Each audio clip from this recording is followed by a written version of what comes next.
Hello everyone and welcome back to the Cyclocross Social Podcast. Today we are discussing already the 8th round of the UCI Cyclocross World Cup, which means we are halfway there, especially considering the news that the World Cup of next week in Antwerp is cancelled.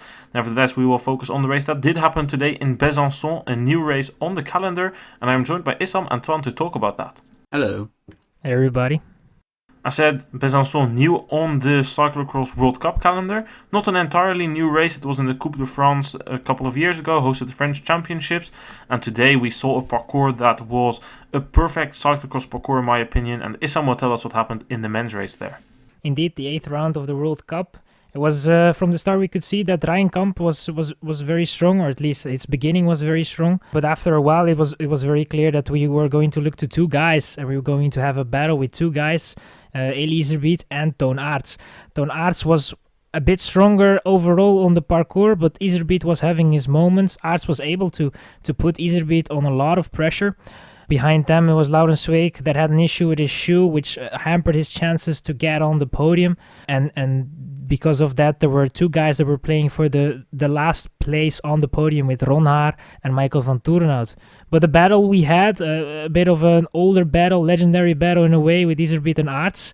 Aerts that in the penultimate lap tried to put Iserbyt under pressure and was actually succeeding in doing that until he had to get off his bike and almost went into the barriers.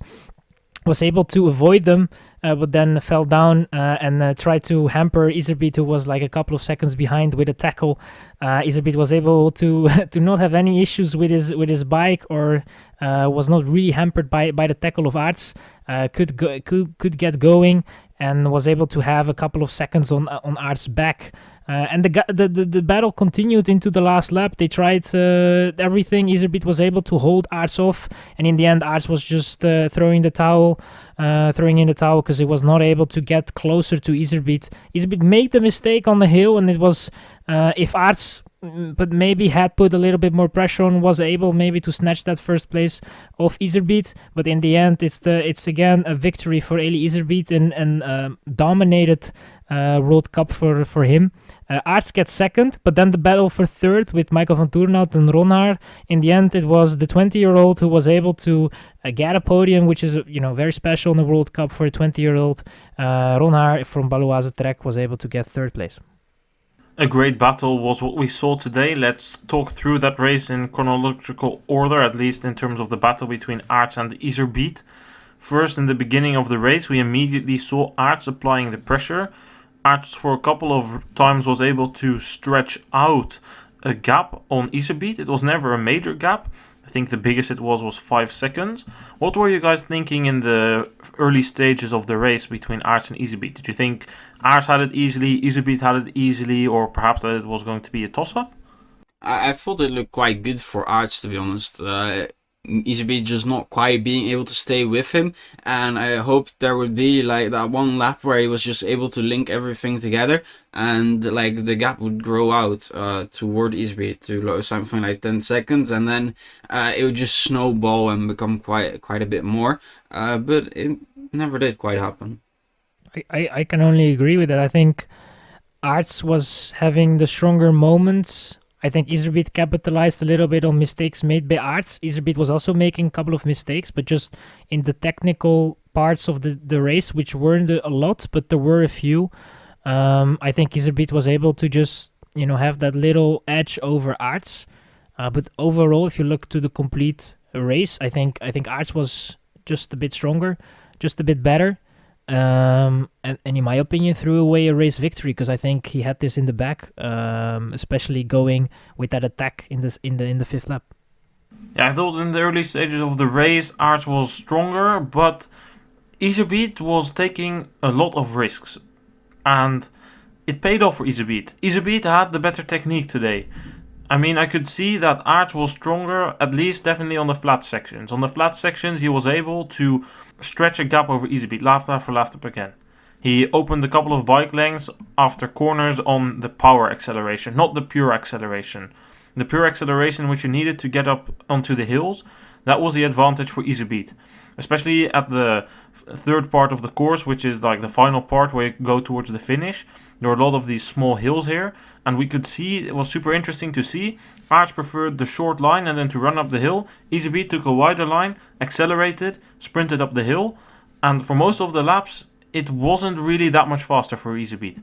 But in the laps that he almost made it to the top, only had to unclip and give himself one final push, he gained a couple of seconds with it. What also stood out to me was in the third lap, or maybe the fourth lap, Aerts had opened the gap, and at that point I was indeed thinking like, Twan, if this gap can be stretched a bit further, it's 10 seconds and Aerts has it. But we come to this downhill and this corner, and Iserbyt probably thought the same. If I don't close it now, Aerts is gone. He takes a lot of risks in this downhill, and the left-hander after it, he slides through it, his back wheel was sliding perfectly from the inside to the outside.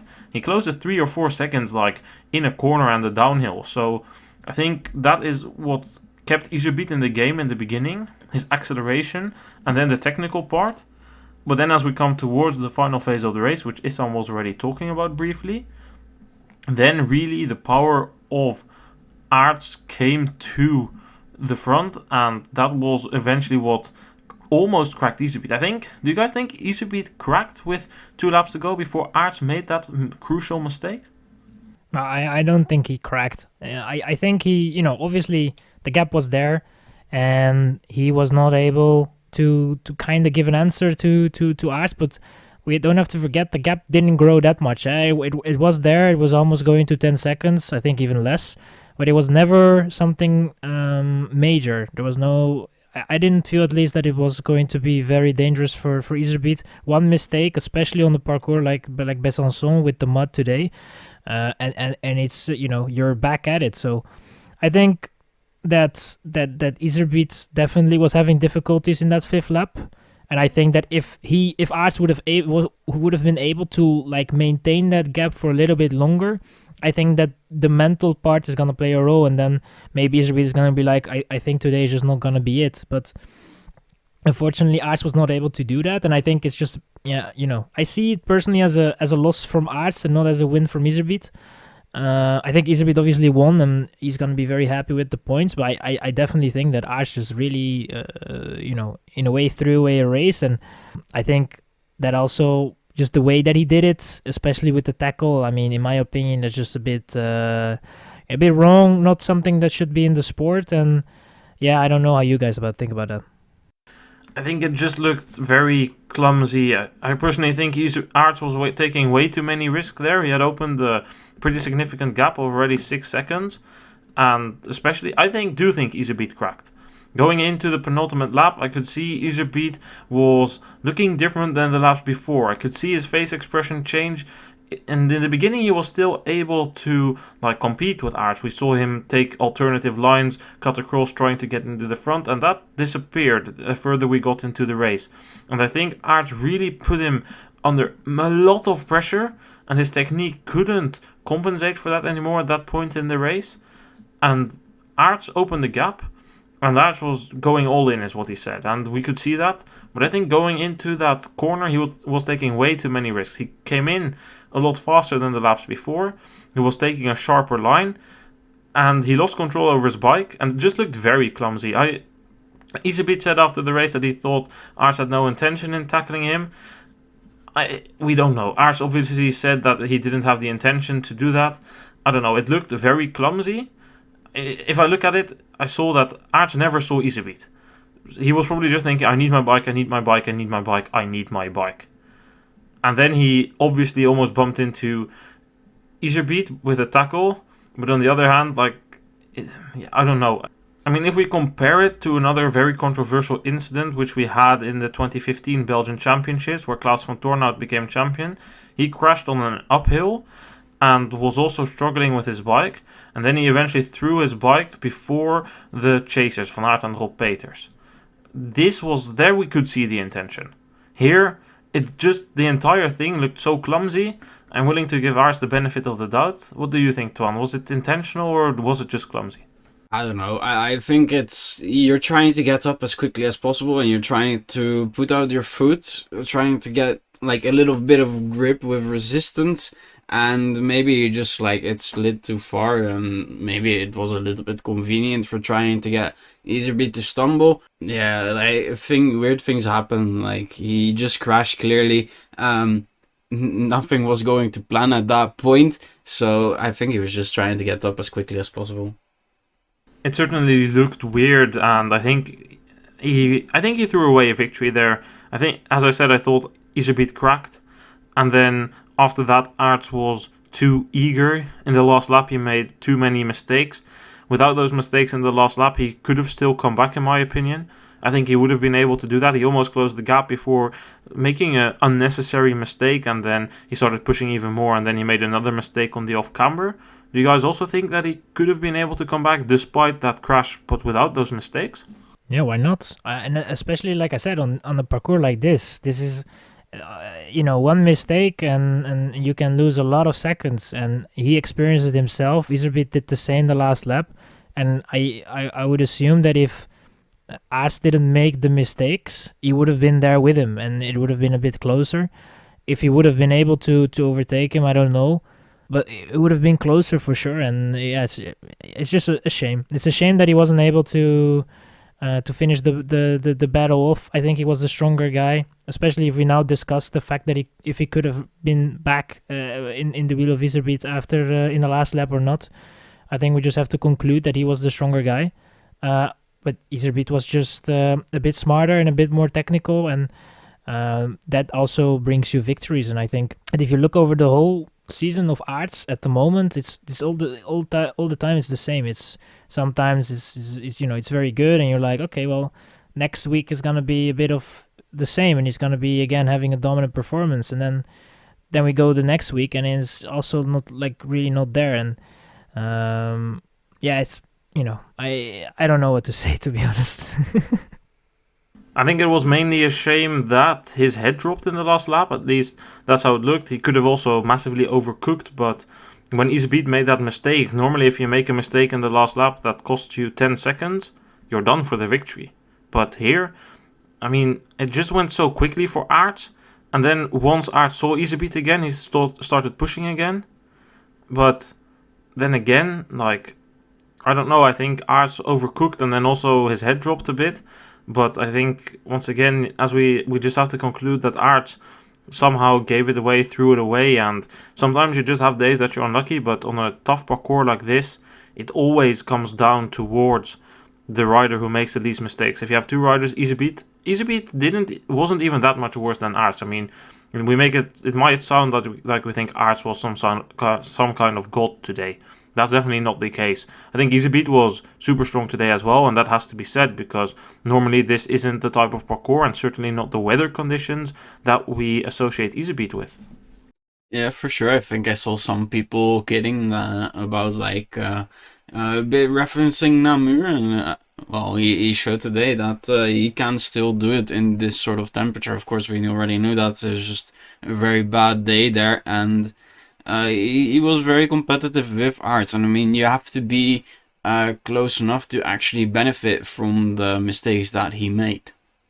And Iserbyt himself only made one mistake, or at least one significant mistake, and that was in the final lap. But then he had already kind of cracked Aerts by being able to continue the pace ever since Aerts had that crash. So overall, I think Iserbyt also a strong showing today. But if we look behind there, also a very, very strong performance. I mean, yesterday, Twan and I, we briefly talked about the win of Pim Ronhaar in the under-23 race, and we were curious to see what he could do today, because he has had a very inconsistent season, but a third place today. I mean, wow, what a performance. A very, very strong result by the just 20-year-old rider, who is now the third youngest rider to stand on the podium of an elite World Cup. Only Van der Poel and Van Aert were younger. Putting all that talent on display in the elite race as well. Really finding a course that he finds fun to race over, he is very good at as well. Of course, in Fayetteville, we already saw him in a 5th place. It was a similar kind of parcours, similar conditions, and just an amazing rider. And you could really see that he was battling Van Toeren out for every single centimeter, and he wasn't going to give that 3rd place up for free at all. I mean, I don't want to discredit the performance by Ronhaar. We'll talk about that a bit more, but I can't let this chance to go by to say what a great parcours we saw in Besancon. And the great amount of spectators as well. It was bad weather. Still, there were over 5,000 spectators there, and they made a lot of noise. The French always have great cyclocross support, and in my opinion, this is a perfect parcours for the World Cup, and I certainly hope this race to see this stay on the calendar as potentially one of the crosses in France that actually stays on there for a longer while. It was a really good parcours, although I do have to say that like the first bit before the start, before start finish that they put, which made it look like a very long lap if you weren't like exactly paying attention, that was a bit confusing, and maybe something they need to work out a little bit to make it like a bit easier for people who aren't quite paying 100% attention. I think that's more something that the graphics people of the UCI should do, because indeed it was confusing. Had quite some people ask me, why is the race only 4 laps? Thought so as well in the beginning, but then I found out like the way the start was, I think, a minute away from the finish, so that means 9 minutes until you started the first lap. So that was a bit unfortunate, but I think that's something indeed that should be worked on. Let's look at our entire top 10. We had that win of Iserbyt ahead of Toon, Aerts and Pim Ronhaar. Then 4th place for Van Toerenhout ahead of Corné van Kessel. Then some other Belgians, Van de Putten, Meuse and Toon van der Bos. 9th place went to the German Marcel Maison and Laurens Zweek. Rounded off the top 10 once again, just like yesterday. Let's come back to that battle for 3rd place between Ronhaar and Van Toerenhout. Zweek was in that battle as well for a while until he had a broken shoe. Issam, what did you think about this battle? Yeah, I personally think it was a very good battle, especially for someone that young to be able to keep your head cool. I mean, Van Toerenhout normally in a battle is a bit the smarter guy. He has some tricks up on his sleeve, and he knows a thing or two about being in a battle. But I think Ronhaar held his own pretty well, and I think you can only give him credit for that. And obviously we have to look at the field. There are some missing, and it is 1 minute and 44 behind, and there are a couple of things, but let's not really talk about that. I think personally, it's for somebody under 23 to be able to be on the podium in the World Cup, which is the most important race in the classified series. It's just big hats off, great performance, and overall really, really well done. Yeah, I think it's just an unfortunate weekend for Van Toerenhout and Zweek. Van Toerenhout obviously coming back from a bit of illness, whilst Zweek was ill this week and of course also had that shoe change today, so very unfortunate weekend for these riders. I expect to see them better maybe for Van Toerenhout next week. For Zweek it might take an extra week, but then again Antwerpen is cancelled next week, so perhaps that gives Zweek some extra time to recover. Other performances that need to be mentioned here, of course, Niels van der Putten in 6th place.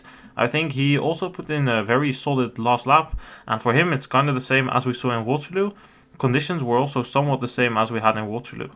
Yeah, I mean, 6th place, obviously not as great as Ronhaar, but we don't have to take that as a kind of thing that needs to be happening with the guys under 23, but solid result. Especially that last lap was really, really good, because he came from like 9th, 10th place and was able to then get into 6th place.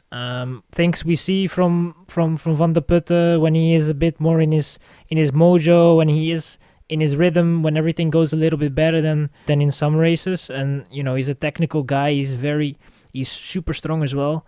So I think that, in my opinion, him with Ronhaar and also with Kamp, those are guys that I'm just really looking forward to what they can do later on in the stage of their career, if they're able to get on the level of Iserbyt and Aerts and are going to be able to have a chance of maybe even dominate a cyclocross season.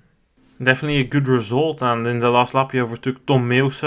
Don't think we have a lot to say about his performance, except that it's a very solid one of the older riders having a very decent season. I do have to mention the performance of Marcel Maison though, ending 9th. He was way outside of the top 10 in the beginning of the race, had a strong comeback ride like we saw from Clara Honsinger in the women's race. the German doesn't have a contract. He has been very critical about his own performances. He said, if I was Alpecin Phoenix, I would not extend my contract. Well, if you go into negotiations like that, it is kind of hard. But if you put in performances like this, top 10s in the World Cup, very good, and it could potentially just see his contract at Alpecin extended. Yeah, I think for Marcel Maison, this is a very good performance, and this is indeed the kind of thing he would want to see going forward as well. The kind of performance that would keep him in the Pro Peloton. Then if we look outside of the top 10, first of all, we see Felipe Orton in 11th. I think it's a shame to see him just outside of the top 10. Would have loved to see him in the top 10 here today. Nevertheless, still a very good performance for him. Issam, what do you think about the race of Felipe Orts? Were you surprised to see him do good on a parcours like this? Surprised. I mean, not really. In a way, I am. Because obviously, he kind of has his struggles, especially if it's a bit, you need to have, it's a bit slower and a little bit more muddy and stuff. But he's a technical guy in a way. He knows to handle his bike.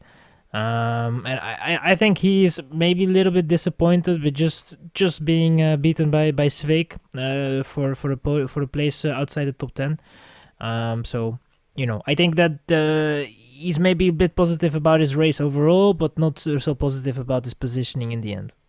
Yeah, that was a pretty big group battling for the remainder of the top 10 places. I think it was a peloton of almost 20 riders at some point. It was pretty interesting to see because it also got some coverage on the TV. Once again, props to the race directors who provided us with all the action at the front, but on relatively boring moments showed us the fight for the places towards the back of the top 10. And I thought it was interesting to see Jente Michels and Loris Rouillet both riding strong races, eventually falling back a bit. I would think it was interesting. Alpecin at some point had 4 riders in the top 15, from whom 3 were under 23 riders. Eventually they faded a bit. Potentially, it was a pretty long cross. They were raced for over an hour and 6 minutes, so not strange to see these under 23 riders drop back. However, Emile Verstringen ended 14th today. That is a decent performance for second year under 23, I must say. But I potentially had expected a bit more of Verstringen pre-race, because I do think this parcours is a very good one for him. And now I think about it, his entire season, it's been a bit anonymous. He's always there, just outside of the top 10. But whereas we see riders like Ronhaar and, of course, also today Niels van der Putten, they might be a bit older, but these riders, we see them have a standout performance. Same goes for Thibaut Nys. We see these riders have a real good performance, whereas Verstringen is consistent. I'm just hoping that sometime this season he can have that standout performance and get himself a very good result to show everyone what we already know, that he is super talented.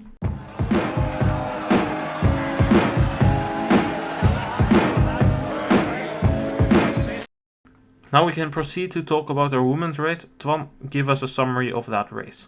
It was a very good start by the Closels, but quickly Brand would overtake them, and she would battle it out with Betsma for a bit, but Betsma not really there, and she wouldn't quite be able to challenge Lucinda Brand for the victory. She would come in solo. Marlie Rochette with a great recovery ride into second place, and it was Betsma in third. About the Brand victory, Issam, I think we can be short. Brand simply the best, perfect parcours for her. Yeah, simply the best. I mean, this parcours is very complete and also very honest. Obviously, you have to be having some technical abilities, but if you have the power, it's very easy to get around. And I think she was super strong. She didn't make a lot of mistakes, very small ones, and in the end was just the strongest and very dominant, very strong, and I think there is just not much to add on that, to be honest. Much more is there to say about the great performance of Magali Rochette, ending second. A somewhat slow start, but a perfectly paced race. In the first lap it wasn't even that bad. She was in 7th, but then their pace started to drop a bit and Rochette accelerated. She was even lapping quicker than Brand. I do think Brand was cruising a bit at that stage. Picked up the pace later again, but nevertheless, I mean, Rochette getting her first European World Cup podium, what a style to do it. I was super happy to see her get that podium. Obviously, she was on our podcast last year, so we are a bit biased towards her. But nevertheless, I remember last year we were speaking with her and she wanted to get a top 10 at the World Championships in Fayetteville. We thought it was ambitious. She thought it was ambitious. But this year, she's made a lot of improvements, and this shows that on a very good day, potentially even a podium or a top 5 is possible there. Yeah, an absolutely amazing performance. Yesterday, also racing in Kortrijk, not the greatest day, but as she had just cancelled her trip in Canada and had to come back to Europe, didn't really hold it against her. It's just you're back and maybe take some time to adjust. But then this on the Sunday, absolutely insane, an amazing performance by Marley Rochette. Yeah, she eventually even overtook Betsema. Betsema struggling a bit today. What did you think was up with Betsema today, Sam? I have no idea. I'm not gonna lie. I think that overall it was not terrible. I think that in her mind she was not willing to give up on the fact that Brandt was just a little bit stronger. Was believing in coming back, catching Brandt up, and I mean you can really do that, but you have to. At a certain point, you have to make a decision in your race what you're gonna do, and I think she kind of forgot that she was still able to that she forgot that maybe second was the highest possible, and just was overrun, and in the end must be lucky that she's able to round up that podium, to be honest, because behind there with Van Empel and Pietersen, they were looking. Very good, especially Pietersen that made the mistake on the stairs, and in the end was able to get the third place. So I think she can be happy with that result. But maybe for the next few races, if she is in that position, just make sure that when you see there is no point in chasing, try to make sure that you get the highest possible result. Yeah, I think it was interesting to see there in the background. Pietersen caught up and then had that nasty slip on the stairs. Van Empel putting in a very, very, very fast final quarter of a lap. She made up more than 10 seconds on Betsema there. Van Empel definitely had something left in the tank. So, yeah, I think Betsema overcooked a bit. And personally, I wouldn't have been too surprised if Betsema had lost the podium in the final lap with her record there. But third place overall, I think second could have been achievable, but she set out a bit too fast. But it doesn't change that Rochette was super strong today and would have been a challenge for Betsema to stay in front of Rochette either way. Let's look at our entire top 10, because there was still plenty of performances we need to talk about. We had that podium of Brandt, Rochette and Betsema, and behind that Van Empel and Pietersen, who we just discussed. Sixth place went to Inge van der Heijden. She was in contention for the podium for a while until she had a crash. She ended in front of Clara Honsinger, and then we saw in 8th place Sharon van Anrooy ahead of Katie Clouse and Lien Burquier. Let's start with talking about the duo of Cannondale Cyclocross World in the top 10, and we should begin with Katie Clouse, I think. Despite ending below Clara Honsinger, it is a big surprise, I think, still to see her here. Of course, we've been talking about her ever since the Jahrmarkt Cross in Nieuw, but Twan, did you think that a 9th place would be possible here today? I had no clue that this was possible. I know she could do maybe 15th places, right there. But this is not something that I had expected. It's absolutely amazing by her. Yeah, I think so as well. And I don't really know what type of rider Katie Clouse is. I know she had issues last year. I think she was injured, missed the entire season, probably also due to travel restrictions and COVID.